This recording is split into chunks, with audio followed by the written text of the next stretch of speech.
अज्ञानतिमिरान्धस्य ज्ञानाञ्जनशलाकया चक्षुरुन्मिलितं येन तस्मै श्रीगुरवे नमः। श्रीचैतन्यमनोभीष्टं स्थापितं येन भूतले स्वयं रूपकदा मह्यं ददाति स्वपदान्तिकं। वन्देऽहं श्रीगुरो श्रीयुतपदकमलं श्रीगुरून् वैष्णवांश्च श्रीरूपं साग्रजातं सहगण रघुनाथान्वितं तं सजीवं साद्वैतं सावधूतं परिजनसहितं कृष्णचैतन्यदेवं श्रीराधाकृष्णपादान् सहगण ललिता श्रीविशाखान्वितांश्च। हे कृष्ण करुणा सिन्धु दीनबन्धो जगत्पते गोपेश गोपिकान्त राधाकान्त नमोऽस्तुते। तप्तकाञ्चन गौराङ्गी राधे वृन्दावनेश्वरी वृषभानुसुते देवी प्रणमामि हरिप्रिये। वाञ्छाकल्पतरुभ्यश्च कृपासिन्धुभ्य एव च पतितानां पावनेभ्यो वैष्णवेभ्यो नमो नमः। अनन्तकोटिवैष्णववृन्द की जय। नारायणं नमस्कृत्य नरं चैव नरोत्तमं देवीं सरस्वतीं व्यासं ततो जयमुदीरयेत्। शृण्वतां स्वकथा कृष्ण पुण्यश्रवणकीर्तनः हृद्यन्तस्थो यभद्राणि विद्धुनोति सुहृत्सतां। नष्टप्रायेषु अभद्रेषु नित्यं भागवतसेवया भगवति उत्तमश्लोके भक्तिर्भवति नैष्ठिकी। ॐ नमो भगवते वासुदेवाय। ॐ नमो भगवते वासुदेवाय। ॐ नमो भगवते वासुदेवाय। नमः विष्णुपादाय कृष्णप्रेष्ठाय भूतले श्रीमते जयपताका स्वामिन् इति नामिने। नमो आचार्यपादाय निताय कृपाप्रदायने गौरकथाधामदाय नगरग्रामतारिणे। नमः विष्णुपादाय कृष्णप्रेष्ठाय भूतले श्रीमते भक्तिवेदान्त स्वामिन् इति नामिने। नमस्ते सारस्वते देवे गौरवाणी प्रचारिणे निर्विशेषशून्यवादी पाश्चात्यदेशतारिणे।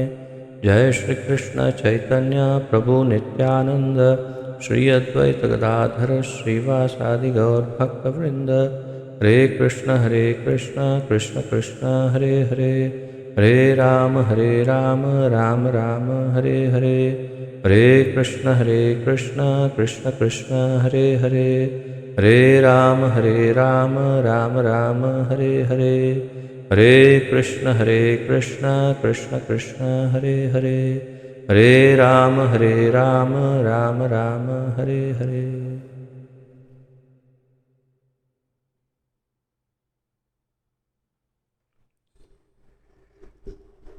आप सबका बहुत बहुत स्वागत है आज के इस अत्यंत महत्वपूर्ण कार्यक्रम में, जिसके अंतर्गत हम सम्मिलित रूप से श्रीमद् भागवत महापुराण का अध्ययन कर रहे हैं। इसका आलेखन हमारे इस्कॉन के संस्थापक आचार्य श्री श्रीमद् अभय चरणारविंद भक्तिवेदांत स्वामी श्रील प्रभुपाद जी ने किया है। श्रील प्रभुपाद की जय।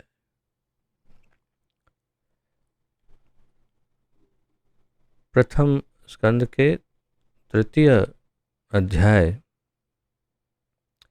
में 34 श्लोकों का अध्ययन हम कर चुके हैं और पिछले जो 2 श्लोकों का हमने अध्ययन किया 33 और 34, उसका आज पुनरावर्तन करते हैं। तत्पश्चात आज का 35वां श्लोक उसी के अनुसंधान में है, उसे आज देखते हैं। और मैंने जैसे पूर्व में बताया था 39वें श्लोक तक जो विषय है वो यही है कि विराट रूप जो है वास्तव में काल्पनिक है विश्वरूप और वास्तविक जो भगवान के गुण हैं, उनके रूप, उनकी लीलाएं, वो सब इससे भिन्न है। और ये किसके लिए है विश्वरूप, वो सब तो बड़ा विस्तार किया है इस विषय का काफ़ी श्लोकों में, और यही श्रृंखला अभी भी जारी है। तो आइए इसका अध्ययन करते हैं। सबसे पहले पुनरावर्तन करते हैं कल के श्लोकों का। आप सब स्क्रीन पर पढ़ पा रहे हैं श्लोक?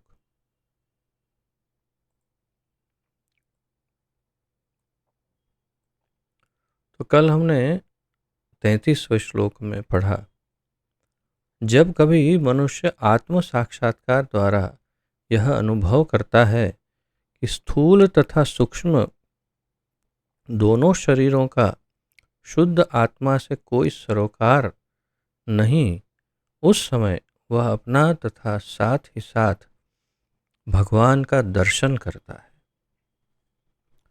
तो कैसे जो विराट रूप, विश्वरूप, वो वास्तव में स्थूल रूप माना जाता है, और जो है ही नहीं, जो हो ही नहीं सकता, क्योंकि भगवान का कोई स्थूल रूप है ही नहीं, इसीलिए काल्पनिक है। और इसी अनुसंधान में जीवात्मा के साथ तुलना करते हुए बताया कि जब कोई भी व्यक्ति ये समझ लेता है बिल्कुल अच्छी तरह से कि मैं ये स्थूल शरीर नहीं या सूक्ष्म शरीर नहीं, तब उसे आत्म साक्षात्कार होता है और वो भगवान को और अपना स्वयं का भी वो दर्शन कर सकता है।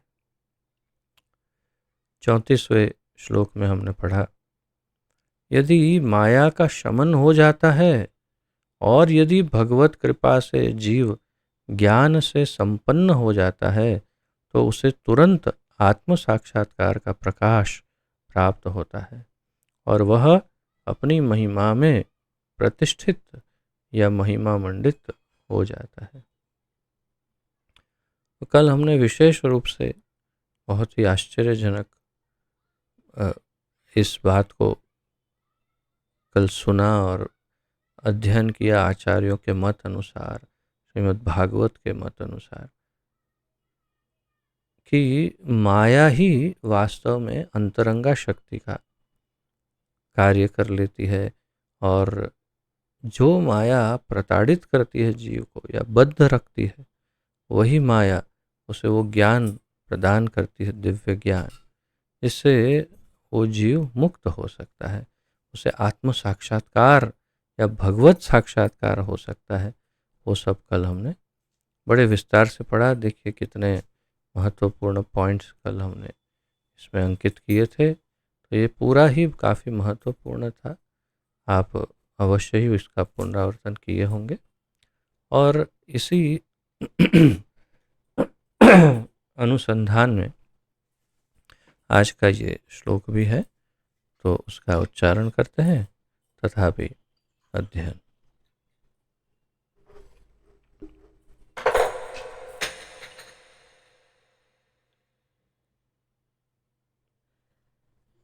ऐसी आवाज़ें आती रहती। एवं जन्मानि कर्माणि यः कर्तुरर्जनस्य च वर्णयन्ति स्म कवयो वेदगुह्यानि हृत्पतेः। एवं जन्मानि कर्माणि यः कर्तुरर्जनस्य च वर्णयन्ति स्म कवयो वेदगुह्यानि हृत्पतेः। एवं जन्मानि कर्माणि यः कर्तुरर्जनस्य च वर्णयन्ति स्म कवयो वेदगुह्यानि हृत्पतेः। शब्दार्थ। एवं इस प्रकार जन्मानि जन्म, कर्माणि कर्म, ही निश्चय ही अकर्तुः अकर्ता के अजनस्य अजन्मा के च तथा वर्णयन्ति वर्णन करते हैं स्म भूतकाल में कवयः विद्वान वेद गुह्यानि वेदों के द्वारा न जा सकने योग्य या गोपनीय हृत पतेः हृदय के स्वामी।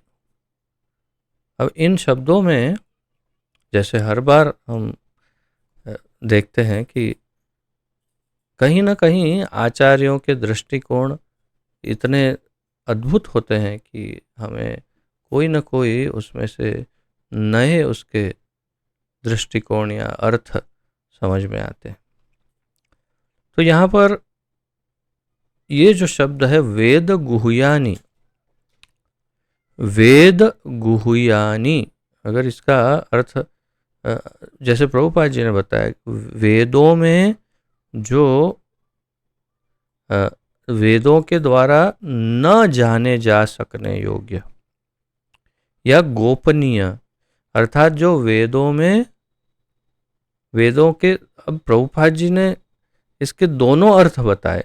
एक प्रकार से प्रभुपाद जी ने यह भी कहा कि जो वेदों के द्वारा नहीं जाने जा सकते, और फिर ये भी कहा कि गोपनीय।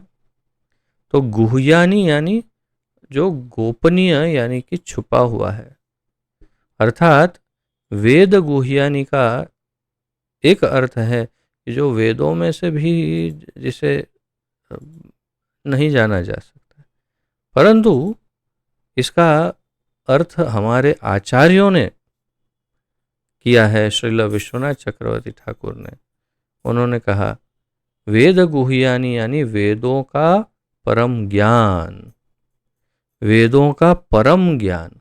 वेद गुह्यानि अर्थात कि वेदों में जो सबसे गोपनीय ज्ञान है, जो वेदों में सबसे छिपा हुआ या सबसे महत्वपूर्ण उसका जो ज्ञान है वेदों का, वो है ये ज्ञान। और प्रभुपाद जी कहते हैं वेदों में भी जो नहीं जाना जा सकता ऐसा ज्ञान, यानी अत्यंत गोपनीय ज्ञान। दोनों दो अलग अलग दृष्टिकोण हैं एक ही बात के, बात एक ही है, दोनों अलग बात नहीं है, एक ही बात के दो दृष्टिकोण। प्रभुपाद जी ने इसीलिए यहाँ पर गोपनीय भी कहा है।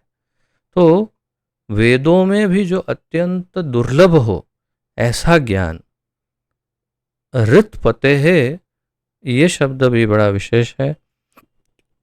इसका सरल सीधा उपाय ये अर्थ है, ऋत यानी हृदय और पते यानी हृदय का पति या स्वामी। तो हृदय का पति कौन है?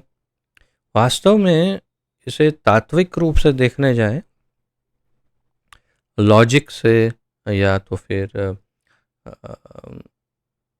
किसी प्रकार उसको हम अपने आप समझने का प्रयास करें, तो हृदय में दो व्यक्ति रहते हैं। इसका हमने कई बार पूर्व में कई चर्चा की है इसकी, कि मनुष्य नहीं, सभी जीवात्माओं के हृदय में दो व्यक्ति रहते हैं। हमने देखा कि श्वेताश्वतर उपनिषद में 3.1.1 तीसरे स्कंद के प्रथम अध्याय के प्रथम श्लोक में और फिर दूसरे श्लोक में, दो श्लोक हैं जिसमें इसका वर्णन है। और यही श्लोक फिर कठ उपनिषद, ये क्षमा करिए मैंने श्वेताश्वतर कहा, ये मुंडक उपनिषद के तीसरे स्कंद के प्रथम अध्याय के प्रथम श्लोक और द्वितीय श्लोक में, उसका जो दूसरा श्लोक है वही श्वेताश्वतर उपनिषद में है 4.7 में। और उसके जैसा एक और श्लोक है जो कठ उपनिषद में भी है। तो ये जो श्लोक है इसमें से 3.1.2 मुंडक उपनिषद और श्वेताश्वतर उपनिषद। समाने वृक्षे पुरुषो निमग्नो अनीशया शोचति मुह्यमानः जुष्टं यदा पश्यति अन्यमीशम् अस्य महिमानम् इति वीतशोकः। इसका अर्थ क्या है? समाने वृक्षे पुरुषो निमग्नो, हृदय के अंदर, हृदय मान लो कि एक वृक्ष की डाली है, उस हृदय रूपी वृक्ष की डाली पर दो पुरुष रहते हैं। समाने वृक्षे पुरुषो निमग्नो, दो पुरुष रहते हैं। और अनीशया शोचति मुह्यमानः, उसमें से एक जो है वो एक पक्षी, और उस डाली पर दो पक्षी जो बैठे हैं उसमें से एक पक्षी हमेशा चिंता करता रहता है और अपना दाना पानी खाना सब ढूंढता रहता है यहाँ वहाँ। और फिर कहते हैं जुष्टम यदा पश्यति अन्यम ईशम, यदि अंदर बैठे हुए दूसरे पक्षी की तरफ यदि वो देख ले मुंह अंदर करके, अंदर की तरफ मुंह करके, तो देखेगा कि अरे सारा दाना पानी खाना सब कुछ लेकर के तो वो पक्षी पहले ही बैठा हुआ है, उसका इंतज़ार कर रहा है। उसका इंतज़ार करते हुए न जाने कब से वो दूसरा पक्षी बैठा है। जुष्टम यदा पश्यति अन्यम ईशम अस्य महिमानम इति वीतशोकः, उसका महिमा इतना है कि उसके सामने देखते ही उसका सारा शोक भंग हो जाएगा, परम सुखी हो जाएगा। और जैसे मैंने कहा कि कठोपनिषद उपनिषद में भी 1.20.22 या ऐसा कुछ है, अभी उसका नंबर याद नहीं। अनोरणीयान महतो महीयान आत्मस्य जंतोर निहितो गुहायाम तम अकृतः पश्यति वीतशोकः अस्य महिमानम। अनोरणीयान महतो महीयान तम अकृत पश्यति वीतशोकः महिम कुछ है इत्यादि। तो उसमें भी ऐसे ही कहा गया है, सेम टू सेम वही बात है, लेकिन शब्दों का थोड़ा सा इधर उधर का अंतर है। तो उसमें क्या कहा गया? बिल्कुल इसी बात को कि एक हृदय है, हृदय रूपी डाली है, उसमें दो पक्षी है, और एक पक्षी इधर उधर चिंता करके सब ढूंढ रहा है, और दूसरा पक्षी अंदर सब लेकर बैठा है। यदि वो पक्षी उसके सामने देख ले तो बस सब कुछ समाप्त। तो इन श्लोकों का, और जैसे मैंने कहा 3.1.1 वो अन्य श्लोक है जिसका मैंने इसमें उच्चारण भी नहीं किया। ये सभी श्लोकों में, और ऐसे तो न जाने और कितने ही प्रमाण हैं, ये तो केवल जो मुझे स्मरण है उतना ही मैंने आपके सामने व्यक्त किया, कि ऐसे न जाने कितने प्रमाण हैं जिसमें ये स्पष्ट रूप से कहा कि हृदय में, प्रत्येक हृदय में, ऐसा नहीं कि मनुष्य, प्रत्येक जीवात्मा जिसको हृदय हो, हर एक जीव के हृदय में दो व्यक्ति रहते ही हैं। और प्रक्रिया यही होती है कि जो जीवात्मा रूपी पक्षी है वो इधर उधर देखता है, और परमात्मा रूपी पक्षी जो अंदर बैठता है वो सब लेकर के अंदर ही बैठा है। यदि वो उसके सामने देख ले तो बस समाप्त, सारा शोक नष्ट हो जाएगा। तो अस्य महिमानम इति वीतशोकः, तो धातु प्रसादान महिमानम आत्मनः, जो दूसरा श्लोक है उसमें, तो बस उसका इतना पावर है कि सब कुछ मिल जाएगा, उसे शांत हो जाएगा हमेशा के लिए। तो ये बात क्यों यहाँ पर मैं कह रहा हूँ? रित पते है, हृदय के स्वामी के। अब ये हमें, मैं ये आपसे पूछना चाह रहा हूँ कि हृदय का पति कौन हुआ फिर? हृदय में तो दो जन रहते हैं, और एक तो बहुत एक्टिव है जो बाहर सब जगह ढूंढता रहता है, ये वो करता रहता है, और दूसरा इनएक्टिव या बहुत ही क्रियाशील नहीं है। उपद्रष्टा, अनुमंता, भर्ता, भोक्ता, महेश्वर परमात्मेति चापयुक्त देहेस्मिन् पुरुषः पर। तो वो तो उपद्रष्टा है, अनुमंता है, वो शांत बैठा है चुपचाप से, तो उससे मालिक कहेंगे कि जीवात्मा को? स्वाभाविक है, सामान्य बुद्धि की बात है कि रित पते, तो हृदय का वास्तविक पति तो परमात्मा ही है। तो हमारे इस शरीर का, जिसमें हम पूरा पूरा दावा हमेशा करते रहते हैं कि मैं ही ये शरीर हूँ, वास्तव में इस शरीर के भी मालिक तो भगवान है, परमात्मा, जो इस हृदय में बैठे। और इसीलिए उनको यहाँ कहा रित पते है, हृदय के स्वामी के। अब श्वेताश्वतर उपनिषद 3.1.2 एनीवे, तो उसके काफ़ी सारे वर्जन्स है, इसलिए हो सकता है कि उसमें नंबर में कभी इधर थोड़ा इधर वो ऐसा हो सकता है। इसके एक्चुअली जो मुंडक उपनिषद है उसमें 3.1.1 और 3.1.2 ये दोनों कंटिन्यूटी में है, और जो 3.1.2 है वही कठ उपनिषद, श्वेताश्वतर उपनिषद में है। हाँ, 4.7 राइट। और फिर मैंने जो अनोरणीयान महतो महियान कहा, वो वास्तव में कठ उपनिषद का श्लोक है। एनीवे, वो भी शायद हो सकता है श्वेताश्वतर में भी हो। सो एनीवे, ये सब का अर्थ बहुत स्पष्ट है, और उसी हृदय के स्वामी की यहाँ बात कर रहे हैं। क्या बात कर रहे हैं? इस प्रकार विद्वान पुरुष उस अजन्मा तथा अकर्ता के जन्मों तथा कर्मों का वर्णन करते हैं, जो वैदिक साहित्य के लिए भी ज्ञेय नहीं है। वे हृदयेश हैं, वे हृदयेश हैं, हृदय के स्वामी हैं। तो उस भगवान की बात, जो हृदय के स्वामी है, इस प्रकार विद्वान पुरुष उस अजन्मा तथा अकर्ता हृदयेश के जन्मों तथा कर्मों का वर्णन करते हैं। ऐसे हम पढ़ते हैं कि इस प्रकार विद्वान पुरुष उस अजन्मा तथा अकर्ता, जो कर्ता कोई क्रियाओं में भाग नहीं लेते, के जन्मों तथा कर्मों का वर्णन करते हैं। देखिए ये कितना विरोधाभासी है। जो अजन्मा है उसके जन्म की बात करते हैं, जो अकर्ता है उसके कर्मों की बात करते हैं। आप सोचिए ये वाक्य कितना ज्यादा विरोधाभासी है। इस प्रकार विद्वान पुरुष उस अजन्मा के जन्मों की बात करते हैं, और जो अकर्ता है उसके कर्मों की बात करते हैं, का वर्णन करते हैं, जो वैदिक साहित्य के लिए भी ज्ञेय नहीं है।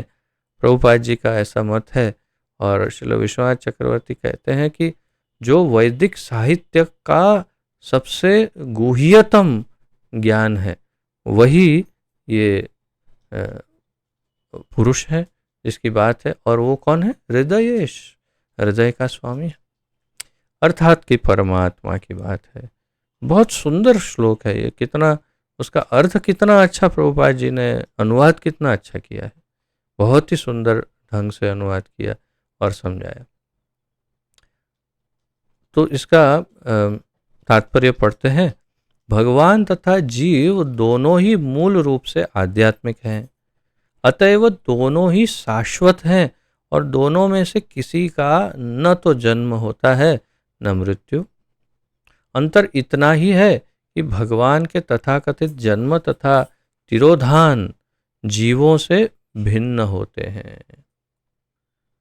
पहले तो ये समझा रहे प्रभुपाद जी कि दोनों में कोई जीवात्मा में और भगवान में अंतर है या नहीं है। तो नहीं, मूल रूप से कोई अंतर नहीं। किसमें? तात्विक रूप से, तत्व, दोनों तत्व एक ही है, सच्चिदानंद तत्व है दोनों। और भगवान अजन्मा है, जीव अजन्मा है।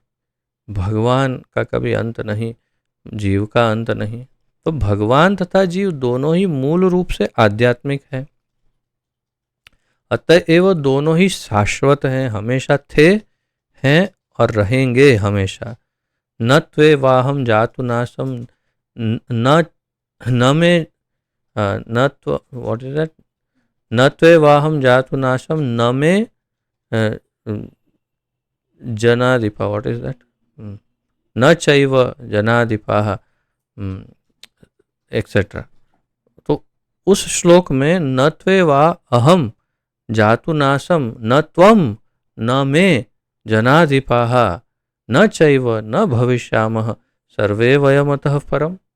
तो इस श्लोक में बता रहे हैं भगवान की न तू, न ये राजा और न मैं, हम तीनों में से कोई, हम तीनों एक्चुअली तीन तो है नहीं, क्योंकि भगवान एक है और अर्जुन और सारे जीवात्मा एक है। तो तुम सारे जीवात्मा और मैं, ऐसे बता रहे हैं भगवान, अलग करके बता रहे हैं कि तुम सब जीव और मैं, हम, ऐसा कोई समय नहीं था जब नहीं थे, न होंगे, और अभी तो है ही हम सब। तो ऐसा कोई समय ही नहीं था जब हम सब नहीं थे, और ऐसा कोई समय नहीं आएगा जब हम सब नहीं होंगे। एकदम स्पष्ट करके बता रहे हैं कि हम सब शाश्वत हैं, अर्थात तुम सब जीवात्मा हो और मैं भगवान भी एक ऐसा आत्मा हूं जो शाश्वत हूं तुम्हारी तरह ही, परंतु परमात्मा हूं मैं।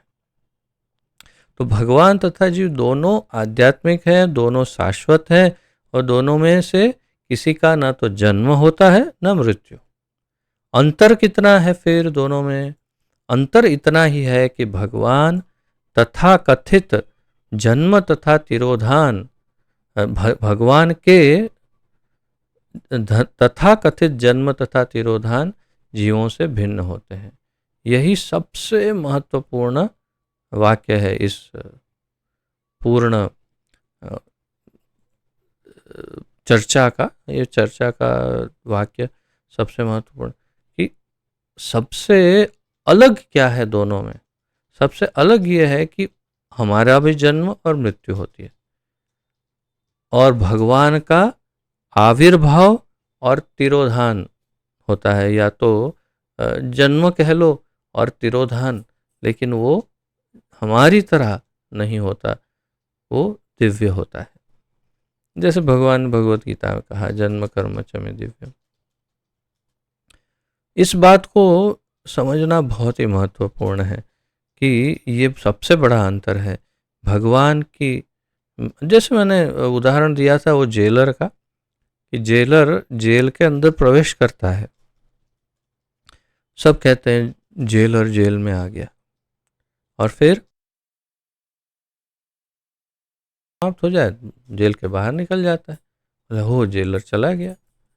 तो एक कैदी जिस प्रकार जेल के अंदर प्रवेश करता है, उसका दाखिला होता है, फिर उसका वो सामने नाम का बोर्ड लगाकर फोटो खींचते हैं, आपने देखा ऐसे ऐसे, और फिर इत्यादि, उसको ड्रेस पहनाते, और फिर सजा काटता है, और फिर एक दिन उसको बुलाया जाता है, हाँ अब तेरा छुट्टी होने का टाइम हो गया। ऐसे नहीं होता है जेलर का। जेलर भी आता जेल में है, अपनी इच्छा से आता है, अंदर कार्य करता है और अपनी इच्छा से चला जाता है। उसी प्रकार भगवान अपनी इच्छा से कभी भी, वो स्वराट है, संपूर्ण रूप से स्वतंत्र है। हमने पहले ही श्लोक में देखा था भागवत के, भगवान अपनी इच्छा से आते हैं और अपनी इच्छा से जाते भी हैं, जब जैसे चाहें वे करते हैं। तो लगता ऐसा है कि जन्म लिया मृत्यु हो गई, ऐसा होता नहीं है। जन्म लेकर मरने वाले जीव प्रकृति के नियमों से बंधे हुए हैं, लेकिन भगवान का तथाकथित प्राकट्य तथा तिरोधान भौतिक प्रकृति का कर्म न होकर भगवान की अंतरंगा शक्ति का प्रदर्शन है। और दोनों में अंतर क्या है? जन्म लेकर मरने वाला जो जीव है, वो तो प्रकृति के और कर्मों के सब नियमों से बंधा हुआ है। लेकिन भगवान जो है उनका प्राकट्य और तिरोधान, जैसे जन्म नहीं, प्राकट्य और अंतर्धान हो जाते हैं। भौतिक प्रकृति का कर्म न होकर भगवान की अंतरंगा शक्ति का प्रदर्शन है। उनकी एक विभूति, एक शक्ति है। महान ऋषि मुनि इनका वर्णन आत्म साक्षात्कार के उद्देश्य से करते हैं। और महान ऋषि इसका वर्णन क्यों करते हैं? क्यों हम भगवान के जन्म और कर्मों के विषय में जानकारी प्राप्त करते हैं? ताकि उनके जन्म कर्म या उनके जो विशेष, उनके जो दिव्य लीलाएं कहिए, उनकी लीलाओं के विषय में जब हम पढ़ते हैं या सुनते हैं तो हम आत्म साक्षात्कार प्राप्त कर सकते हैं। इसीलिए मैंने इसको ग्रीन में मार्क किया, क्योंकि ये सबसे महत्वपूर्ण इसका सार यही है कि क्यों हम ये सब सुनते हैं, पढ़ते हैं। जैसे हमने 29वें श्लोक में फलश्रुति पढ़ी कि जो अवतारों के विषय में जो पढ़ ले, केवल पाठ करता है, वो भी सभी दुखों से मुक्त हो जाता है। वैसे अस्य महिमानम इति वीत शोकः, तो इसका महिमा जो जान लेता है उसके सारे शोक नष्ट होते हैं। तो महान ऋषि मुनि इनका वर्णन आत्म साक्षात्कार के उद्देश्य से करते हैं। भगवद गीता में भगवान ने कहा है कि भौतिक जगत में उनके तथाकथित जन्म तथा कर्म सब दिव्य हैं। भगवान ये 4.9 में जन्म कर्म च मे दिव्यम, इन कर्मों का ध्यान करने से ही मनुष्य ब्रह्म का साक्षात्कार कर सकता है और भव बंधन से मुक्त हो जाता है। ये वही पॉइंट है उसी का। ये तो भगवान के जो दिव्य कर्म है उनका ध्यान करने से मनुष्य ब्रह्म साक्षात्कार या आत्म साक्षात्कार कर सकता है और भव बंधन से मुक्त हो सकता है। श्रुतियों अर्थात वेदों का कथन है कि अजन्मा भी जन्म लेता प्रतीत होता है। ऐसा श्लोक है श्रुतियों में, वेदों में इस प्रकार का श्लोक है कि अजन्मा जो है वो भी जन्म लेता हुआ प्रतीत होता है। श्री प्रभुपाद जी ने आचार्यों से थोड़ा सा अलग एक विशेष कार्य किया। उन्होंने कहीं भी कोई श्लोक उद्धृत नहीं किया अपने तात्पर्यों में, जबकि श्रील विश्वनाथ चक्रवर्ती ठाकुर और श्रील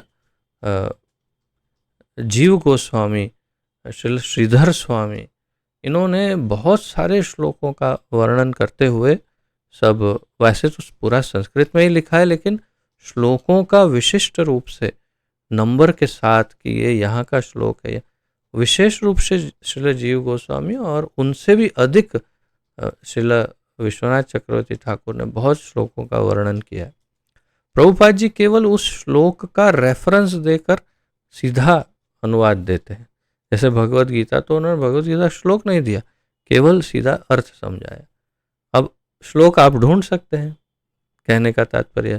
तो श्रुतियों में कहीं ये लिखा है, ये श्लोक हमारे आचार्यों ने लिखा हुआ है, परंतु सार उसका महत्वपूर्ण है। क्या सार है? कि अजन्मा भी जन्म लेता प्रतीत होता है, ऐसा लगता है कि उसने जन्म लिया। परमेश्वर को कुछ करना नहीं होता, लेकिन चूंकि वे सर्वशक्तिमान है, अतएव हर कार्य सहज ही उनके द्वारा संपन्न हो जाता है, मानो स्वयं एवं संपन्न हुआ हो।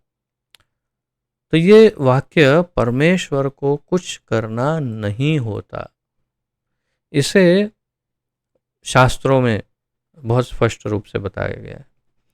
श्वेताश्वतर उपनिषद के 6.8 में ये श्लोक है। श्वेताश्वतर उपनिषद में 6ठे अध्याय का 8वां श्लोक है। न च अस्य कार्यम करणम च विद्यते, न चास्य कार्यम करणम च विद्यते। अन्य जगह पर ऐसा भी कहा, किसी अन्य जगह पर न तस्य कार्यम करणम च, परंतु श्वेताश्वतर उपनिषद में यह श्लोक है न च अस्य कार्यम करणम च विद्यते। और उसका अर्थ क्या है कि उसको कोई काम करना नहीं होता, उसको कोई काम नहीं करना होता है, उसको कोई कार्य करना नहीं होता है, तो फिर वो आते क्यों हैं? बस अपनी अ, लीला के कारण, अपनी इच्छा के कारण, या अपने भक्तों का उद्धार करने के लिए इत्यादि कई अनजाने और कुछ कुछ जाने हुए ऐसे उद्देश्यों से वे आते हैं। अपनी लीला शक्ति से, माया शक्ति अ, अर्थात अंतरंगा या योग माया शक्ति से आते हैं और फिर अपनी इच्छा शक्ति से चले जाते हैं। लेकिन उस और करते भी बहुत कुछ है, लेकिन उनको वास्तव में न च अस्य कार्यम करणम च विद्यते, उनको कुछ करना होता नहीं है, उनको कोई उत्तरदायित्व तो उनके पास नहीं होता। तो परमेश्वर को कुछ करना नहीं होता, लेकिन चूंकि वे सर्वशक्तिमान है, अतएव हर कार्य सहज ही उनके द्वारा संपन्न हो जाता है। वे इतने शक्तिशाली है कि जो भी कार्य करना है आराम से कर लेते हैं, मानो स्वयं एवं संपन्न हुआ हो।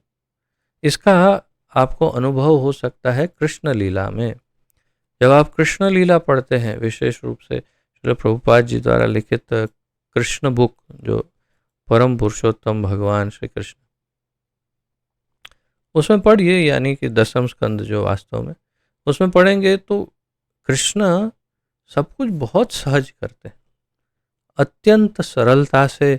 और उन्हें कोई उसके लिए पूर्व तैयारियां या पूर्व प्लानिंग करना पड़ता हो, या तो अत्यंत श्रम कर लें और फिर थक जाएं, पसीना पसीना हो जाएगा, अब आराम करना है, थोड़ा सा ग्लूकोज पानी पिलाओ शक्ति के लिए। सब कुछ अत्यंत सरलता से बड़े और छोटे से छोटे कार्य सब अत्यंत सहज करते हैं।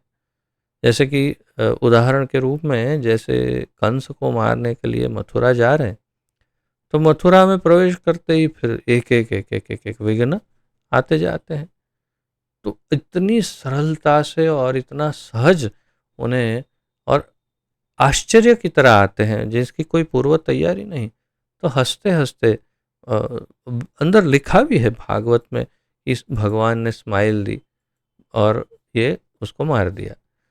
इस तरह से, अर्थात एकदम सहज भाव से, सरलता से एक एक को फिनिश करते जाते जाते आ जाते, और फिर कंस के सामने आकर खड़े हो जाते। और कंस का वर्णन किया है, कंस इतना ज़्यादा भयभीत हो गया, उसने साक्षात काल को देख लिया कि अब मृत्यु आ गई है इत्यादि, और बहुत सारे भयानक स्वप्न भी आए उसे। तो भगवान इतना सब कुछ सहज करते हैं कि जिसका कोई उन्हें कोई भार नहीं होता। क्यों? क्योंकि वे वास्तव में तो आनंद करने के लिए ही ये सब कर रहे हैं और अपने भक्तों को आनंद देते हैं इस प्रकार। तथ्य तो यह है कि पूर्ण पुरुषोत्तम भगवान के प्राकट्य तथा तिरोधान एवं उनके विविध कर्म, ये सभी वैदिक साहित्य के लिए भी परम गुह्य है। अर्थात वेदों में इतना सरल नहीं है ढूंढना। वास्तव में श्रील विश्वनाथ चक्रवर्ती ठाकुर अवश्य ये कह रहे हैं कि वेदों का सबसे गुह्य हिस्सा भगवान ही है, परंतु उन्हें ढूंढे कैसे वेदों में? क्योंकि वेदों में इतना कुछ भरा हुआ है, लाखों श्लोक हैं और इतनी सारी चर्चाएं हैं सकाम कर्म की, और स्वर्ग को प्राप्त करने की, और ये फल प्राप्त करने की, वो इतना सब कुछ लिखा हुआ है कि उसमें इतने अथाग सागर जैसे, महान सागर जैसे वेदों में ये तत्व ढूंढना कहाँ कि भगवान सबसे महत्वपूर्ण। इसीलिए प्रभुपाद जी ने बहुत सरलता से समझा दिया कि जो वेदों में भी दुर्लभ है, वेदों में भी बहुत गुह्य है, और उसे इतना आसानी से वेदों में भी नहीं प्राप्त कर सकते। तो यहाँ पर ये सभी वैदिक साहित्य के लिए भी परम गुह्य है, ऐसा कहा प्रभुपाद जी ने। तो भी ये सब भगवान द्वारा बद्ध जीवों पर दया प्रदान करने के लिए प्रदर्शित किए जाते हैं। तो ये सब कार्य जो भगवान करते हैं वो क्यों करते हैं? हम सब हम सब बद्ध जीवों पर दया प्रदान करने के लिए ये सब कार्य करते हैं। जैसे हमने जेलर का तो उदाहरण लिया, लेकिन हम भक्तों का उदाहरण ले सकते हैं। हमारे इस्कॉन में अंतर्राष्ट्रीय कृष्ण भावनामृत संघ में अनेक मंत्रालय है, विभाग है अलग अलग। तो मंत्रालय बनाए हैं एक एक विभाग के। उसमें से एक मंत्रालय है जेल प्रीचिंग मंत्रालय। तो उसमें उस मंत्रालय में पूरा एक गुट है, जूथ, एक ग्रुप बना है, और वे सब चर्चा करते हैं कि हम जेल में कैसे प्रचार करेंगे। और कई जुट, आप भी जा सकते हैं जेलों में परमिशन ले करके, कई बार जाते रहते हैं और प्रीचिंग करते रहते हैं अलग अलग जेलों में जाकर। और कई भक्तों के जो सीनियर भक्त हैं उनके अलग अलग अनुभव भी वे बताते रहते हैं कि कैसे अनुभव हुआ उनको जेल में जाकर प्रीचिंग कर कर।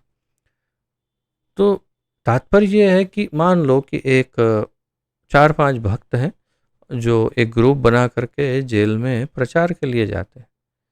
तो सब कुछ वैसे ही एकदम जेल के अंदर गए, सब कैदियों के साथ बैठे, उनके बीच में कीर्तन किया, भगवत गीता पढ़कर सुनाई, भगवत गीता का वितरण किया, और उनके साथ 1-2 घंटा निकाल करके फिर वापस चले आए। तो क्यों गए ये सब? क्या उन्हें कोई सज़ा मिली थी भक्तों को?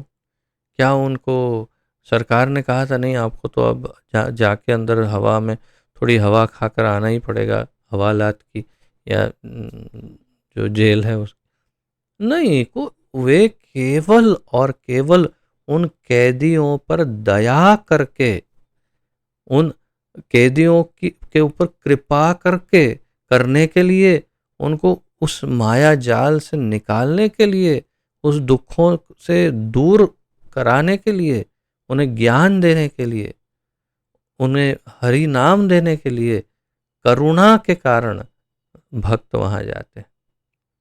उन्हें कोई आवश्यकता नहीं जेल में जाने की, लेकिन फिर भी दया के कारण। तो ये सब भगवान द्वारा बद्ध जीवों पर दया प्रदान करने के लिए प्रदर्शित किए जाते हैं। इसीलिए वे अवतार धारण करके आते हैं, दया के कारण हम पर, कि चलो इन लोगों को कुछ बाहर निकालते हैं इसमें से, जेल में। और जो उनसे आकर्षित हो जाते हैं, उनसे जिन्हें प्रेम हो जाता है, वे मुक्त हो जाते हैं। और जो अभी भी मद में रहते हैं, अहंकार में, कभी धन का मद, कभी ज्ञान का मद, कभी इसका मद, कभी उसका मद, कभी रूप का मद, कभी प्रतिष्ठा का मद, पावर का मद, ये सारे मद में जो गोल गोल घूमते रहते हैं, भगवान उन सबको छोड़ छोड़ करके चले जाते हैं। और जो उनके शरणागत हो जाते हैं, उन्हें प्रेम करते हैं, उन्हें लेकर चले जाते हैं। तो यही बात है। तो हमें भगवान के कर्मों के आख्यानों, लीलाओं के से लाभ उठाना चाहिए, क्योंकि ये ब्रह्म का ध्यान करने के अत्यंत सुगम तथा रुचिकर साधन है। बहुत ही महत्वपूर्ण बात है ये। हमें क्या करना चाहिए? भगवान के कर्मों के आख्यानों यानी लीलाओं से लाभ उठाना चाहिए। हमें भगवान की लीलाएं पढ़नी चाहिए। तो बड़े बड़े ज्ञानियों को कहेंगे तो बोले ओ ये तो स्टोरी है, कथा, वार्ता है, ये सब वार्ता सुनते हैं और पढ़ते हैं। क्यों? क्योंकि बुद्धि नहीं है ना ज़्यादा, ज्ञान के वेदों की बातें तो नहीं कर सकते, इसलिए कथा पढ़ते हैं। अरे बाबा जी, ये ये यही तो करना है। अगर आप ये नहीं करेंगे तो आप ऐसे ही पता नहीं कब तक बाबा जी बने रहेंगे और ज्ञान की बात करते रहेंगे। तो वास्तव में सभी को अंत में यही करना पड़ेगा, तभी तो वास्तविक मुक्ति प्रदान की जाएगी। तो कर्मों के आख्यान, भगवान के कर्म यानी लीलाओं के आख्यान हमें पढ़ने चाहिए, सुनाने चाहिए, सुनने चाहिए, क्योंकि ये ब्रह्म का ध्यान करने के लिए अत्यंत सुगम तथा रुचिकर साधन है। आपको कहे ब्रह्म पर ध्यान लगाइए, चलिए करते हैं ध्यान, लेकिन ब्रह्म है क्या, इस पर ध्यान लगाए? बस शून्य पर लगाओ, वो मोमबत्ती के एक लो पर लगाओ, किसी पर वो एक बिंदु लगा के उस पर ऐसे ऐसे ऐसे ऐसे ऐसे निशान बनाकर उस पर लगाओ, कुछ भी कल्पना करो। अरे बाबा ऐसे नहीं होगा, वास्तविक ध्यान लगेगा उनकी लीलाएं सुन करके, तब उस पर ध्यान लगेगा। वही वास्तविक समाधि है जो यहाँ प्रभुपाद जी कह रहे हैं।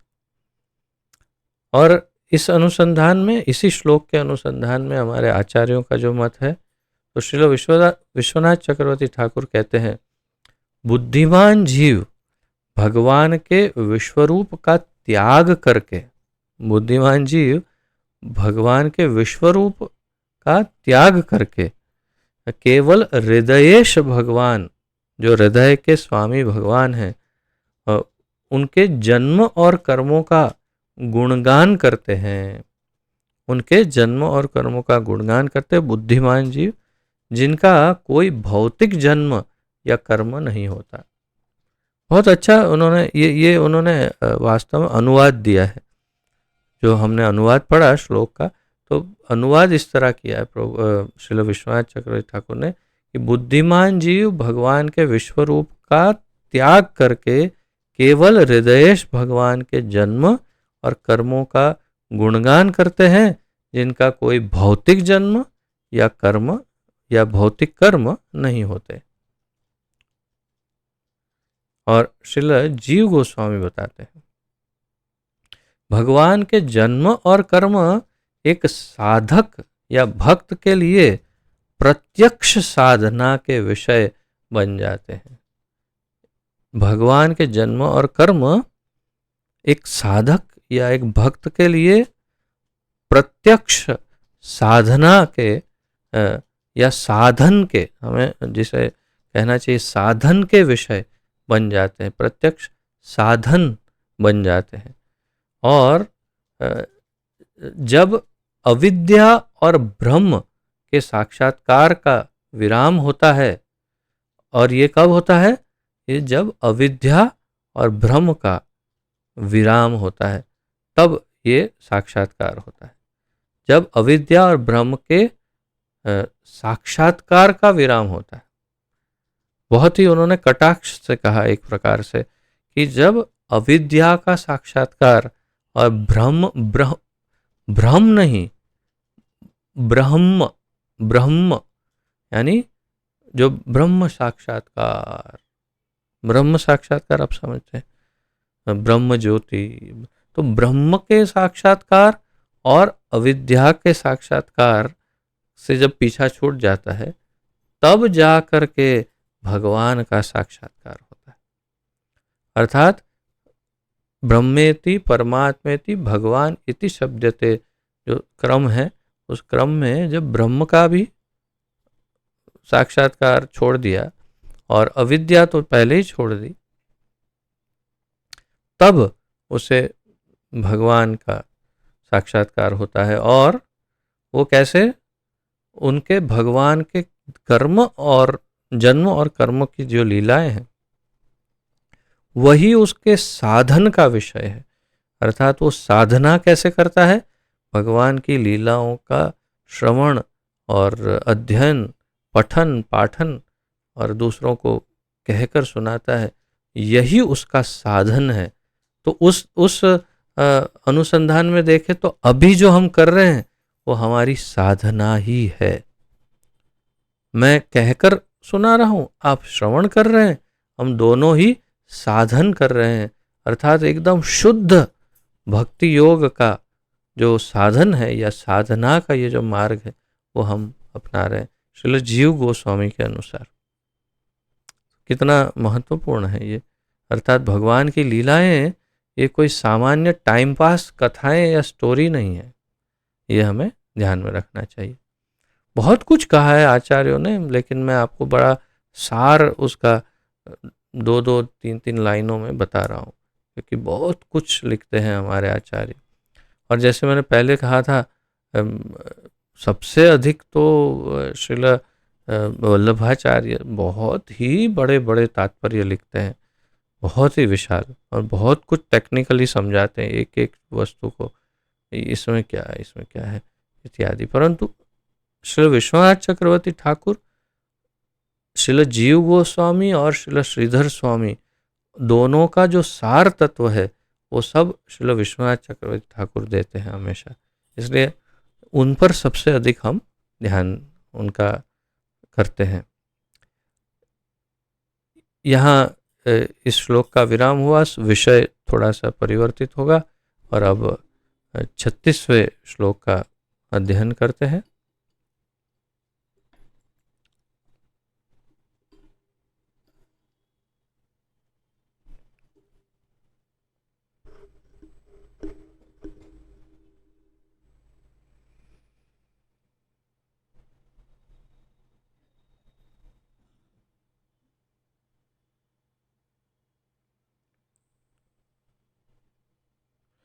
स वा इदं विश्वममोघलीलः सृजत्यवत्यत्ति न सज्जते स्मिन् भूतेषु चान्तर्हित आत्मतन्त्रः षड्वर्गिकं जिघ्रति षड्गुणेशः। स वा इदं विश्वममोघलीलः सृजत्यवत्यत्ति न सज्जतेऽस्मिन् भूतेषु चान्तर्हित आत्मतन्त्रः षड्वर्गिकं जिघ्रति षड्गुणेशः। स वा इदं विश्वम अमोघ लीलः सृजत्यवत्यति न सज्जते अस्मिन् भूतेषु चान्तर्हित आत्मतन्त्रः षड्वर्गिकं जिघ्रति षड्गुणेशः। शब्दार्थ: सह परमेश्वर, सह यानी वे परमेश्वर, वा अथवा इदम इस विश्वम प्रकट ब्रह्मांड को, अमोघ लीलः, ये शब्द से आप सब लगभग परिचित है। तो हमारे अति प्रिय अमोघ लीला प्रभु जी की बात नहीं है, ये अमोघ लीलः यानी जिनके कर्म निष्कलंक हैं वे, उनकी बात है यहाँ पर। तो आप सब हमारे प्रिय अमोघ लीला प्रभु को याद कर रहे हैं इससे।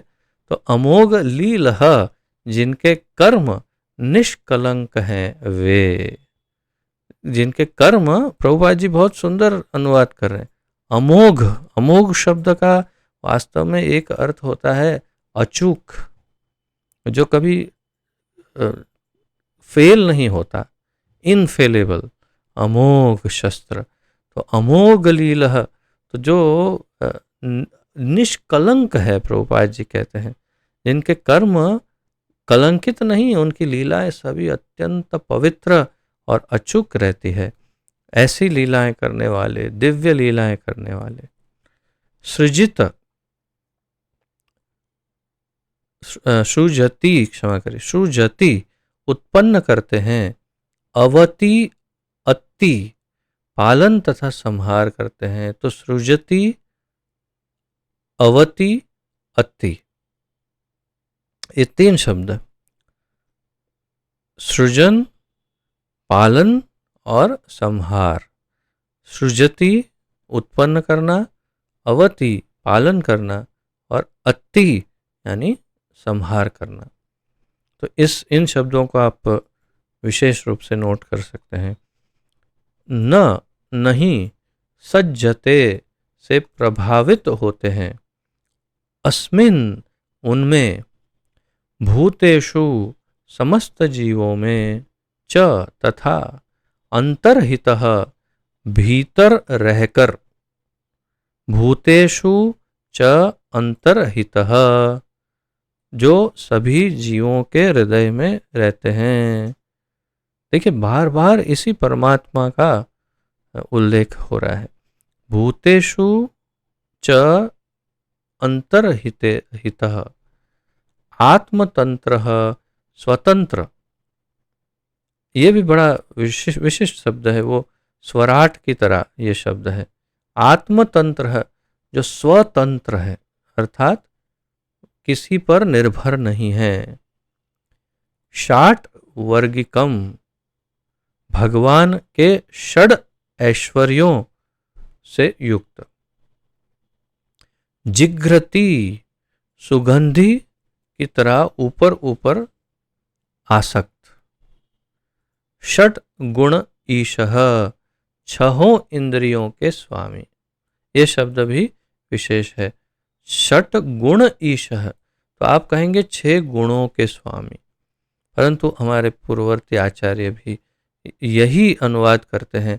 षट गुण ईशः का अर्थ है 6 इंद्रियों के स्वामी। श्री विश्वनाथ चक्रवर्ती ठाकुर समझाते हैं। षट गुण ईशः का अर्थ है, गुण तो है अवश्य ही, परंतु 6 गुण क्या, तो 6 इंद्रियों के स्वामी, और उन इंद्रियों के विषय जो हैं उनके भी स्वामी।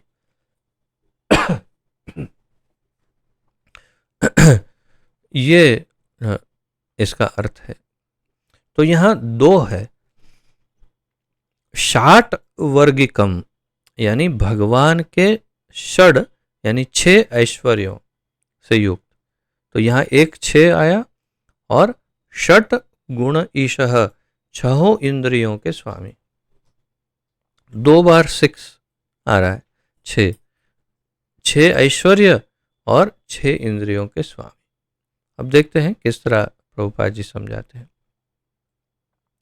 जिनके कर्म सदैव निष्कलुषित होते हैं, वे भगवान 6 इंद्रियों के स्वामी हैं और 6 ऐश्वर्यों के साथ सर्वशक्तिमान हैं। वे दृश्य ब्रह्मांडों की सृष्टि करते हैं, उनका पालन करते हैं, और रंच मात्र भी प्रभावित हुए बिना उनका संहार करते हैं।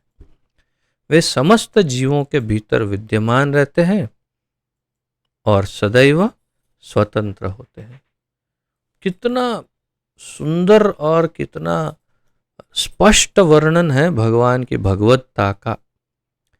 भगवान की भगवत्ता क्या है, उसका अगर वर्णन सुनना हो तो इस श्लोक में है। बल्कि हम कई श्लोकों से यही तो सुन रहे हैं, परंतु इस एक श्लोक में बहुत स्पष्ट वर्णन कर दिया भगवान की भगवत्ता का।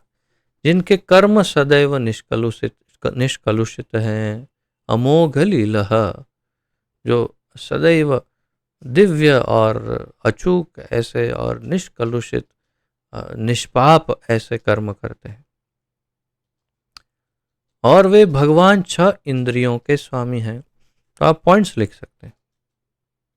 भगवान के गुणों का यहाँ वर्णन है। पहला गुण क्या, निष्कलुषित कर्म, अमोघ लीला, एक। दूसरा क्या है, 6 इंद्रियों के स्वामी हैं। तीसरा क्या है, षड ऐश्वर्यों के स्वामी हैं, या 6 ऐश्वर्य जो है, जिसकी हम कई बार आपको लगभग हर 1-2 दिन में बात होती है।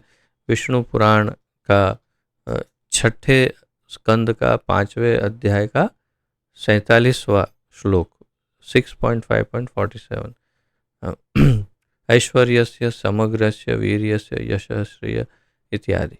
वो तो 6 ऐश्वर्य उसके साथ सर्वशक्तिमान है, और वो यानी पूर्ण मात्रा में उनमें है। तो ये हुए तीसरा पॉइंट। पहला गुण उनका सदैव निष्कलुषित कर्म, दूसरा 6 इंद्रियों के स्वामी, तीसरा 6 ऐश्वर्यों को के पूर्ण रूप से उनके स्वामी या सर्वशक्तिमान।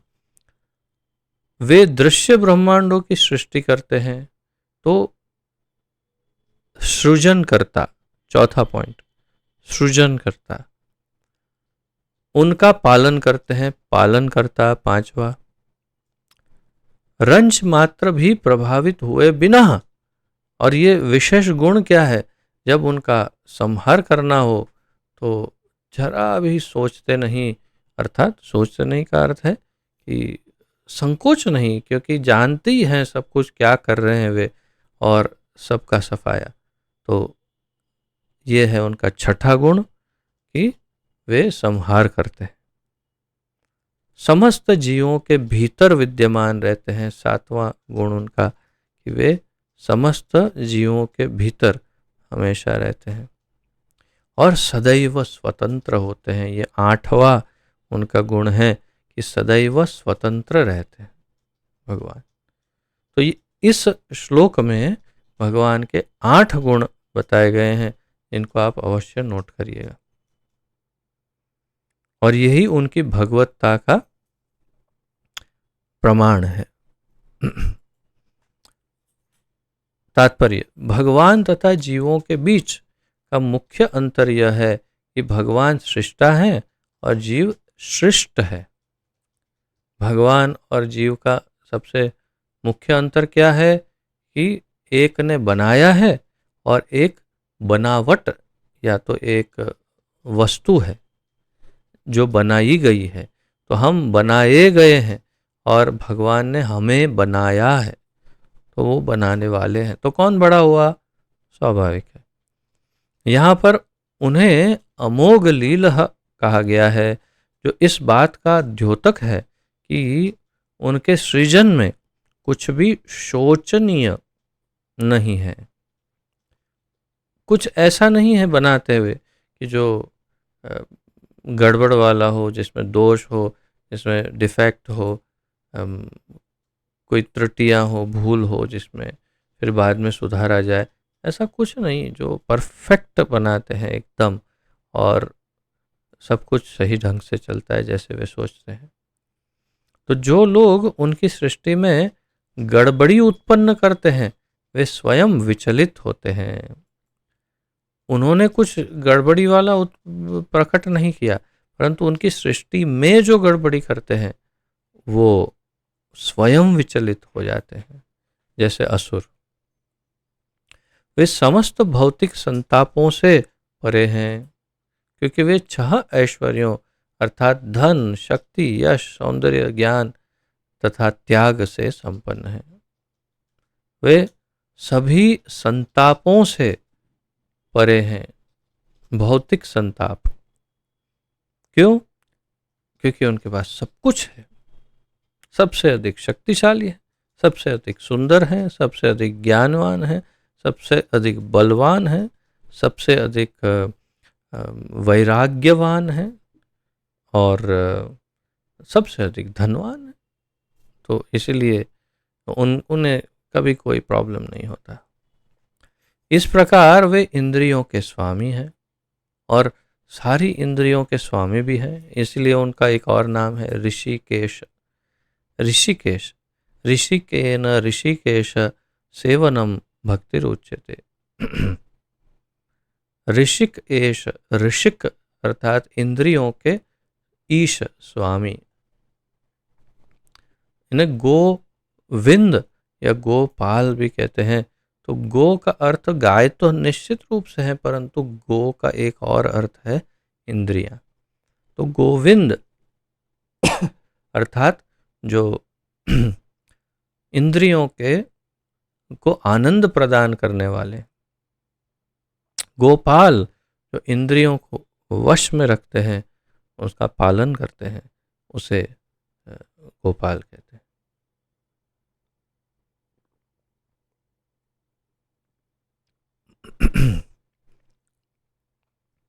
और उनके द्वारा इन दृश्य जगतों की सृष्टि उन जीवों के उद्धार के लिए की जाती है जो 3 प्रकार के क्लेशों से ग्रस्त हैं।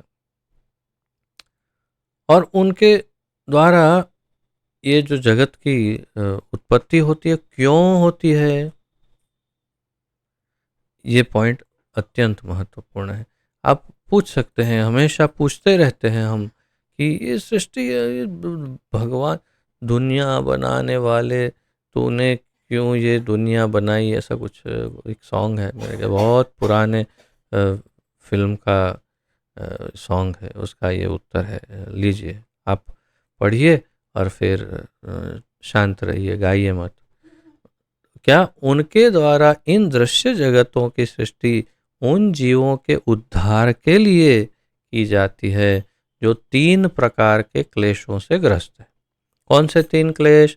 अधिदैविक, अधिभौतिक और अधि आत्मिक। इन 3 क्लेशों से जो ग्रस्त हैं, ऐसे जीवों के उद्धार के लिए ये सृष्टि बनाई है।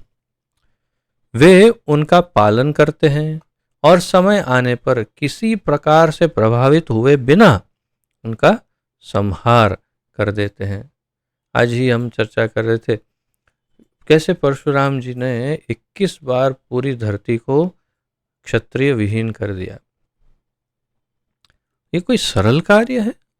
जैसे पहले भी मैं चर्चा कर चुका हूँ, बहुत ही ऐसी तो कोई ना किसी भी वुड में, ना बॉली ट्रॉली हॉली किसी वुड में ऐसी कोई फिल्म नहीं बनी होगी जिसमें घर से निकलते हैं सुबह, धनुष लिया और परशु लिया अपना जो कुल्हाड़ी, और निकल पड़े और सफाई करते करते करते करते करते करते करते करते शाम को जब लौटे तो पूरी धरती साफ, पूरी के पूरे शहर के शहर, गांव के गांव, सब क्षत्रियों से रहित। आप सोचिए कितने करोड़, कितने करोड़ों खरबों पता नहीं क्षत्रियों का सफाया किया होगा 21 बार, और उसके लिए उनको कितना संकोच हुआ होगा? जरा भी संकोच नहीं हुआ। क्या उनके ऊपर दोषारोपण हुआ कि क्या पाप कर दिया? बिल्कुल किसी ने कोई दोषारोपण नहीं। क्यों? क्योंकि भगवान हैं, उन्होंने सब कुछ जो किया धर्म के अनुसार किया और कितनी सरलता से किया। तो वे उनका किसी प्रकार से प्रभावित हुए हुए बिना उनका संहार कर देते हैं। वे, और वैसा ही अब कल की अवतार में होगा, जो वर्णन हमारे शास्त्रों में है कि कल की अवतार जो है वो ऐसा ही कुछ कार्य करेंगे, आएंगे और एक साथ सफाया करेंगे पूरे विश्व का, सारा विश्व साफ ऐसे कर देंगे। और फिर प्रलय, लघु प्रलय प्रलय। वे इस भौतिक सृष्टि से बाह्य रूप से उसी तरह संबंधित हैं जिस प्रकार किसी सुगंधयुक्त पदार्थ से संबंधित हुए बिना कोई सुगंध का सेवन करता है। ये बहुत सुंदर ढंग से समझाया है। इस उदाहरण को समझिए कि इस भौतिक सृष्टि के बाह्य रूप से उसी तरह संबंधित है। कैसे संबंधित है? सृष्टि के अंदर जैसे मैंने भी एक उदाहरण में कितने दिनों से यही बता रहा हूँ आपको, पद्म पत्रम इवाम्बसा, यानी जैसे एक कमल की पंखड़ी या कमल पुष्प जल के अंदर डुबाओ के भी बाहर निकालो तो उसमें जल 1 मिनट भी नहीं रहेगा, सारा जल बह जाएगा, एकदम ड्राई, बिल्कुल जिसे कहते हैं जल रहित, संपूर्ण रूप से जल रहित, कोरा, ऐसा हो जाएगा पद्म पत्र जैसे ही जल से बाहर निकले।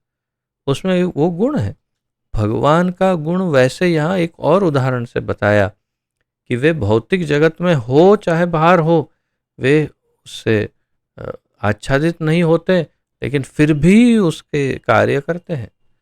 कैसा उदाहरण बताया कि जैसे सुगंध, मान लीजिए कहीं अगरबत्ती जलाई है, अब कहीं जलाई है, आपके हमारे नाक के अंदर तो नहीं जलाई है, तो बाहर जलाई, लेकिन आपको पता चल गया वो अगरबत्ती जलाई है कि बहुत अच्छी है, कौन सी है?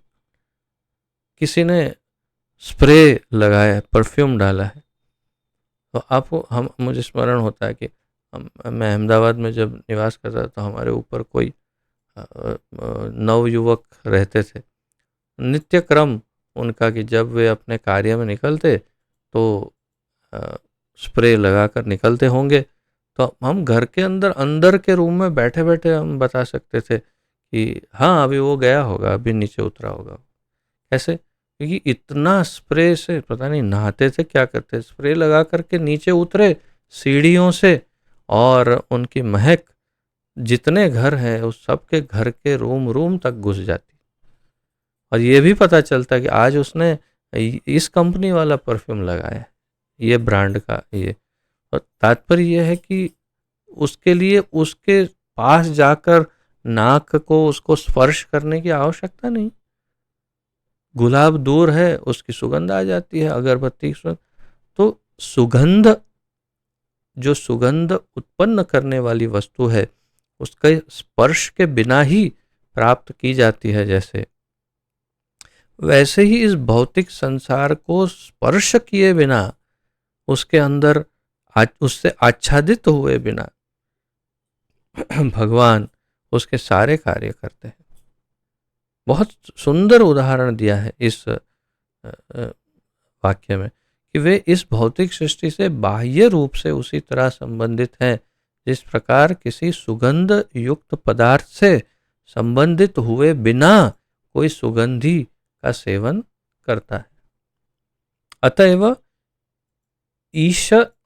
ईशताहीन तत्व समस्त प्रयासों के बावजूद भगवान के पास तक नहीं पहुंच पाते। विशेष रूप से ज्ञानी और ध्यानियों की बात है इसमें, क्योंकि ज्ञानी और ध्यानी जो हैं वे बहुत प्रयास करते हैं, लेकिन उनके अंदर भक्ति या समर्पण नहीं। तो इसलिए ईशताहीन तत्व, वास्तविक श्रद्धा विहीन जो ज्ञानी है या तो ध्यानी है, वो समस्त प्रयासों के बावजूद वो भगवान बनने का भी प्रयास कर लेते, लेकिन भगवान के पास तक भी नहीं पहुंच पाते। ये उनका फल होता है। तो ये सब वर्णन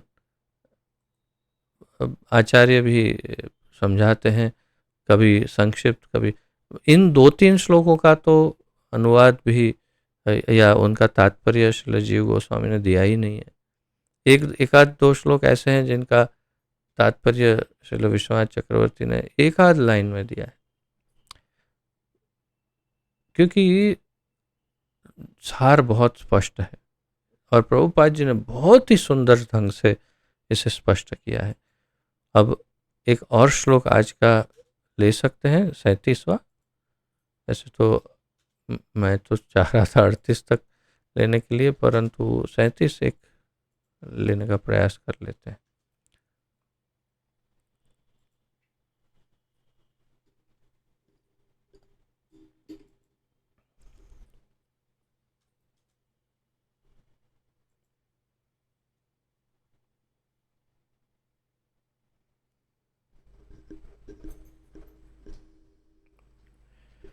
न चास्य कश्चिन्निपुणेन धातु वैति अवैति जन्तु कुमनीश ऊति।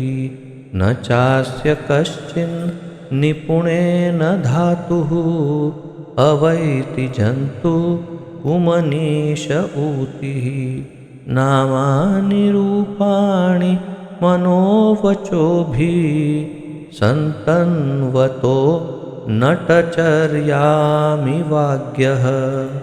न चास्य कश्चिन्निपुणेन धातुः अवैति जन्तुः कुमनीश ऊतिः। नामानि रूपाणि मनोवचोभिः संतन्वतो नटचर्यामि वाग्यः।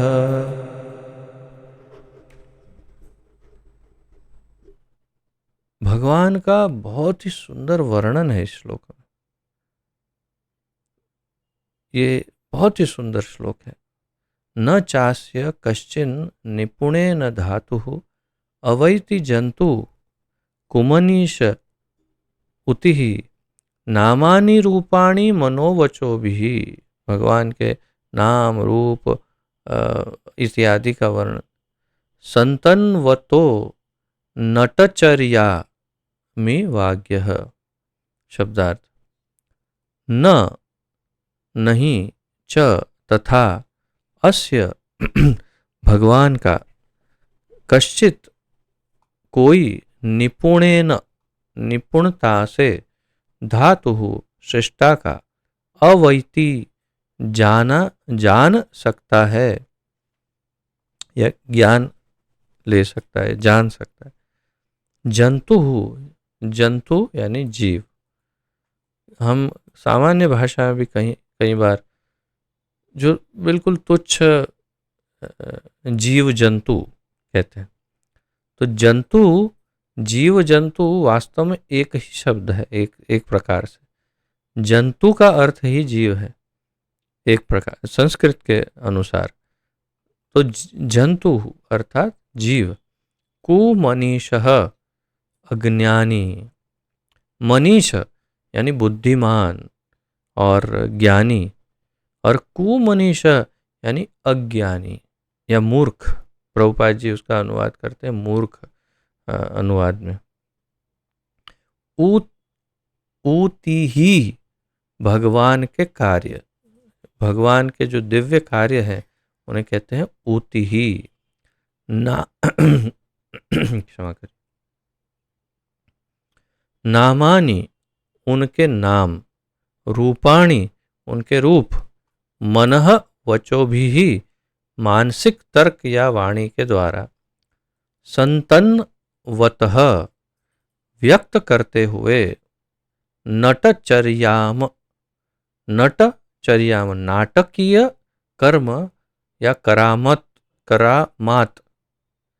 तो एक नट यानी नाटक का जो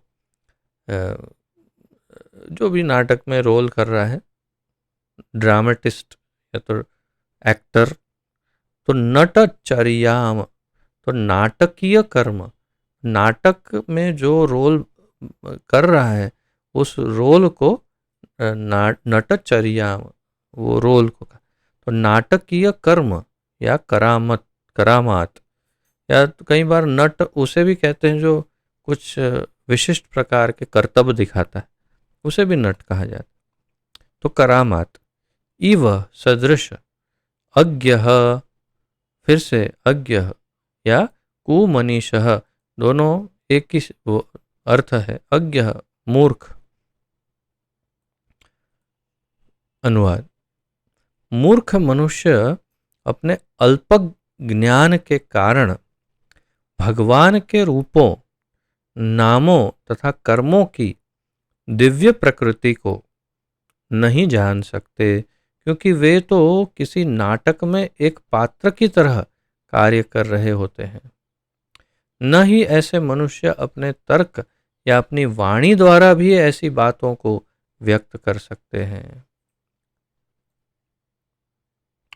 मूर्ख मनुष्य अपने छोटी बुद्धि, अल्प ज्ञान, कम ज्ञान के कारण भगवान के रूप, नाम और कर्म, भगवान के नाम, रूप और कर्म, इनकी दिव्य प्रकृति को नहीं जान सकते।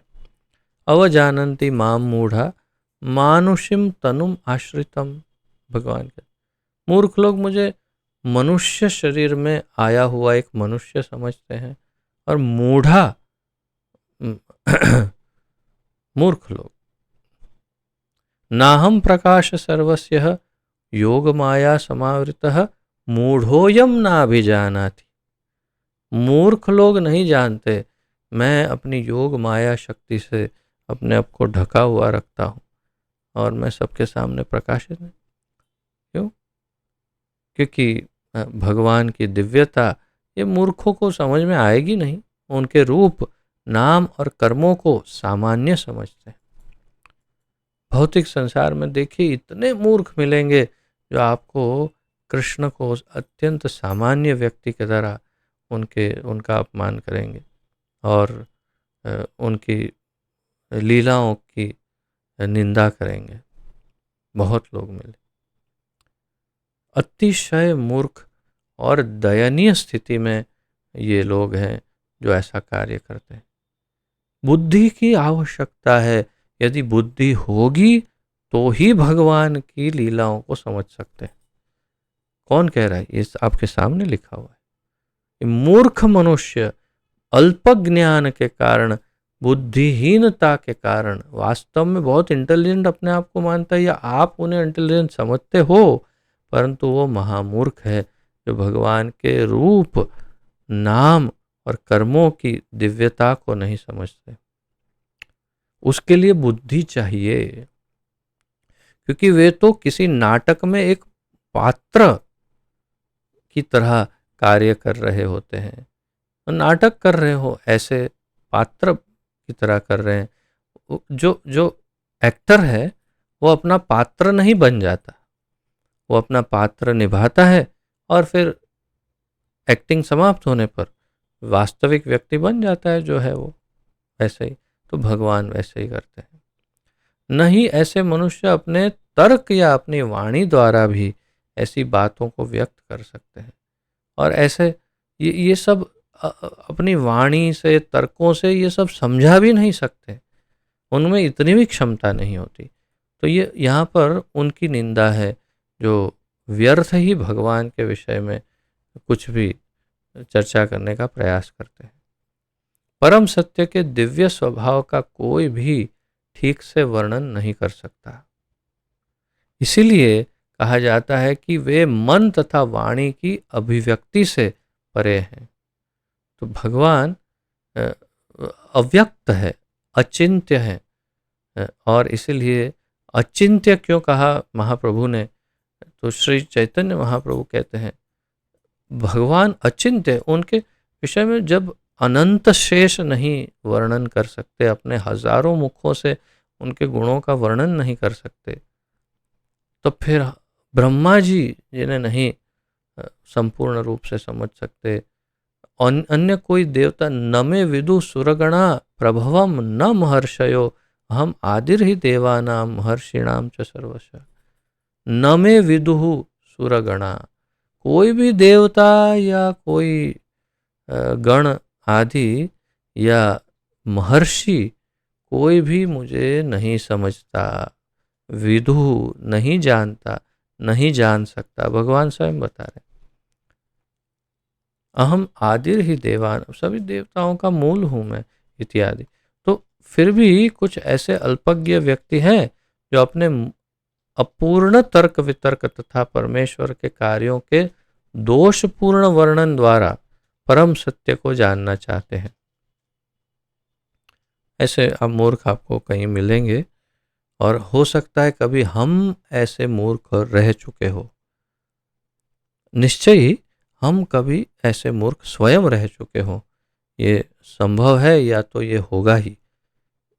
तो हम अपने अपूर्ण तर्क वितर्क तथा परमेश्वर के कार्यों के दोषपूर्ण वर्णन द्वारा हम परम सत्य को जानना चाहते हैं। एक साधारणतम व्यक्ति के लिए भगवान के कर्म, प्राकट्य तथा तिरोधान, भगवान के नाम, रूप, साज सामान, व्यक्तित्व तथा उनसे संबंधित सारी वस्तुएं रहस्यमय या गुह्य होती हैं। साधारण व्यक्ति के लिए ये सब रहस्यमय है, और उसे कुछ पता नहीं। ना हम प्रकाश सर्वस्य, भगवान प्रकट ही नहीं होते उनके सामने। भौतिकवादियों की दो कोटियां हैं। प्रभुपाद जी अब भौतिकवादियों के विषय में कह रहे हैं, जो भगवान के विषय में। तो उसमें दो प्रकार के भौतिकवादी, एक सकाम कर्मियों की तथा दूसरी मीमांसकों की। तो सकाम कर्मी यानी जो केवल कर्म योग करते हैं, और दूसरे ज्ञान योगी मीमांसकों। सकाम कर्मियों को परम सत्य की तनिक भी जानकारी नहीं होती, और मीमांसक यानी ज्ञान योगी सकाम कर्मों से निराश होकर परम सत्य की ओर मुख मोड़ते हैं तथा शुष्क चिंतन, सूखे चिंतन द्वारा उन्हें जानने का प्रयास करते हैं। तो कर्मयोगी को तो कोई लेना देना ही नहीं, वो बस अपना कुछ पुण्य कर्म करके कुछ प्राप्त करना चाहते और उन्हें भगवान से क्या लेना देना। अच्छा कुछ स्वर्ग प्राप्त हो जाएगा या इसी संसार में कुछ बड़ा घर बार ये वो कुछ मिल जाएगा, बस संतुष्ट। लेकिन जो ज्ञानी है वो कैसे आता है, तो सकाम कर्मों से निराश होकर, सकाम कर्मों से निराश हो गया वो और परम सत्य की ओर मुख मोड़ता है कि हाँ नहीं नहीं, परम सत्य क्या है, मैं तो ये शरीर नहीं हूँ, तो अब मुझे ढूंढना पड़ेगा कि परम सत्य है क्या, ये ब्रह्म क्या है, ये सब क्या है। और सूखा चिंतन उसके द्वारा वो जानने का प्रयास करता है। बहुत सारी किताबें पढ़ना, ग्रंथ पढ़ना, बहुत सारा ज्ञान का अध्ययन करना और उसमें डूबे रहना, ये सूखा प्रयास करता रहता है। ऐसे समस्त लोगों के लिए परम सत्य उसी तरह रहस्यमय बने रहते हैं जिस प्रकार बच्चों को जादूगर के करतब, बहुत ही सुंदर उदाहरण के द्वारा श्री प्रभुपाद जी समझा रहे। ऐसे समस्त लोग, विशेष रूप से ऐसे ज्ञानी, मैंने आपसे कई बार निवेदन किया कि मेरे पूर्व वर्षों में मैं अनेक प्रकार के संप्रदायों में से होकर आया, अनेक संप्रदाय, अनेक विचारधाराएं, उसमें काफ़ी गहराई में जा जा करके फिर अंततोगत्वा इसमें स्थिर हुआ भक्ति योग या अंतर्राष्ट्रीय कृष्ण भावनामृत संघ वैष्णव संप्रदाय में। जब मुझे पूर्ण रूप से सारे संपूर्ण संतोषकारी जवाब मिल गए तो मैं यहाँ स्थापित हो गया, स्थिर हो गया। अन्य सभी मार्गों में मैंने देखा कि वो आजू बाजू में दूर दूर घूमते रहते हैं लेकिन मूल तत्व की तो बात ही नहीं करते। ऐसे कई ज्ञान मार्गों को देखा मैंने कि जिसमें आजू बाजू के सारे तत्वों की गोल घुमा घुमा करके बात करते रहते हैं, इन भगवान का तो नाम ही नहीं लेते, भगवान शब्द ही नहीं उच्चारण करते, भगवान क्या है उसके दूर दूर तक कहीं नजदीक भी नहीं जाते।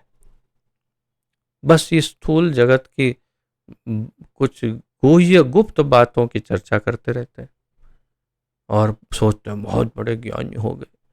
अरे भाई, भगवान की बात करने के लिए अगर ये मार्ग चुना है तो भगवान की बात करो, और अगर पता नहीं हो तो पता करो। और कैसे पता चलेगा, उसके लिए समर्पण और भक्ति आवश्यक है। सूखा ज्ञान कुछ नहीं देगा।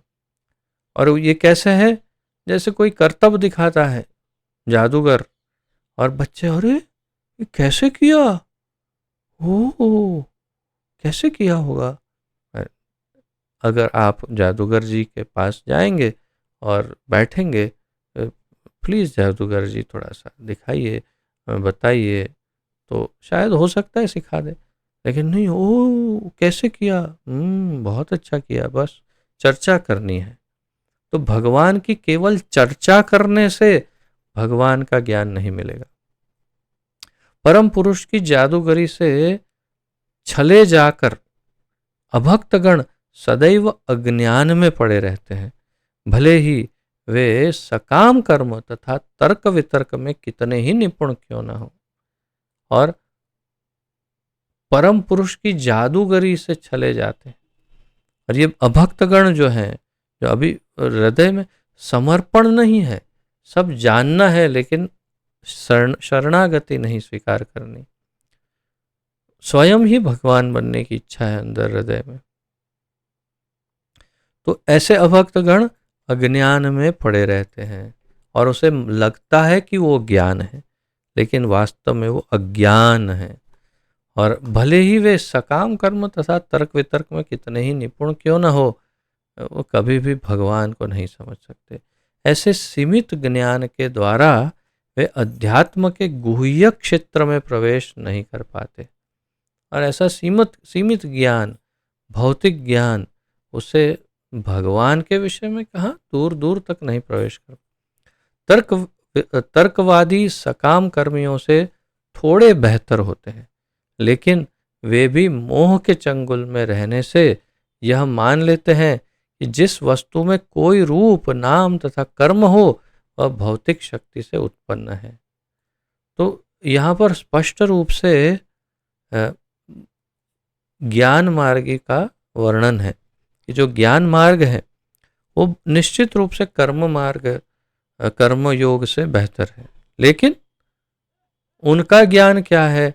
उनका ज्ञान ऐसा कहता है कि जिसमें नाम, रूप, गुण, ऐसा कुछ हो, कर्म, ये सब हो, तो ये तो सब भौतिक शक्ति से उत्पन्न होता है।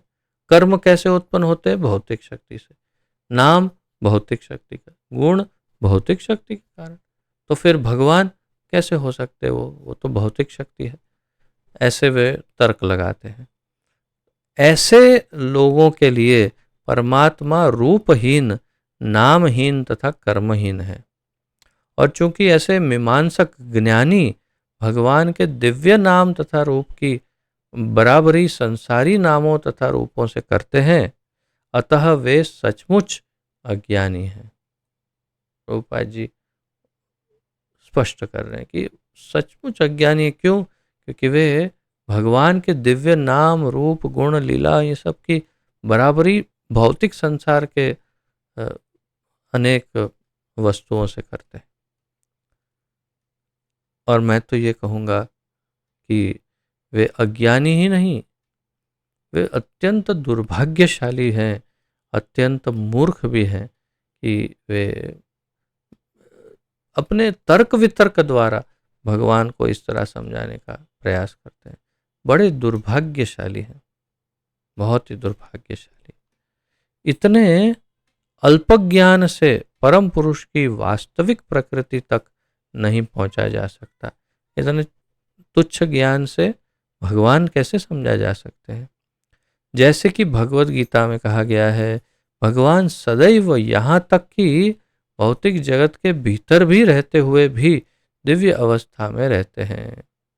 भगवान सदैव अपनी दिव्य स्थिति में रहते हैं, चाहे वे भौतिक स्थिति में हो, अर्थात जगत के अंदर हो और या ना हो, वे सदैव अपनी दिव्य स्थिति में बने रहते हैं।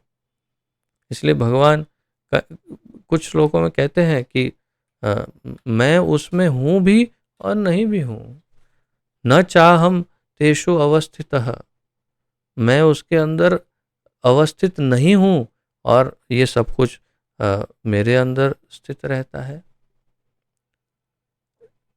आश्चर्यजनक वाक्यों से समझाते हैं भगवान, ये सब कुछ मेरे अंदर है लेकिन मैं उनके अंदर नहीं हूँ। ऐसे ऐसे ये उनकी दिव्य स्थिति है भगवान की। लेकिन अज्ञानी व्यक्ति भगवान को विश्व की एक महान विभूति मानते हैं और इस प्रकार वे माया द्वारा भ्रमित होते रहते हैं। माया को छोड़ देते हैं भगवान। जैसे कोई अपने कोई अयोग्य, कोई अनजान व्यक्ति जब आपके घर पर आता है और आपके पास यदि कोई पालतू कुत्ता हो, ये उदाहरण निश्चित रूप से अयोग्य है, परंतु फिर भी ये उदाहरण उपयुक्त है, इसीलिए मैं बता रहा हूँ। और वे कहते हैं जाओ जाओ जाओ उसको बाहर भगाओ, वो कोई अनजान व्यक्ति है, जाओ उसे भगा दो। तो कुत्ता तुरंत जाकर भौंकता है और वो डर के चला जाता है। वैसे ही यदि कोई मीमांसक ज्ञानी अपने तर्क वितर्क से भगवान को समझने का प्रयास करता है, तो भगवान कहते हैं माया देवी को, ओके गो, पकड़ लो इसको और लपेटे में लेकर फेंक दो। क्योंकि ये जब समर्पण ही नहीं करना चाहता, जब भक्ति भाव नहीं, उसमें समर्पण नहीं, शरणागति नहीं और अहंकार भरा है बहुत सारा कि मैं, तो उसको मैं वाली बकरी बना के गोल गोल घुमाओ, फेंक दो। ये वास्तव में ऐसे ही होता है। तो ये यहाँ पर आज विराम लेते हैं और भी आगे और 2 श्लोक हैं जिसमें इसी बात को स्पष्ट करके विराम लेंगे और फिर विषय बदलेगा। यदि किसी का कोई प्रश्न, जिज्ञासा, उत्कंठा या कोई टिप्पणी, कोई सुधार सुझाव हो तो भी प्रस्तुत कर सकते हैं। आप सबका स्वागत है।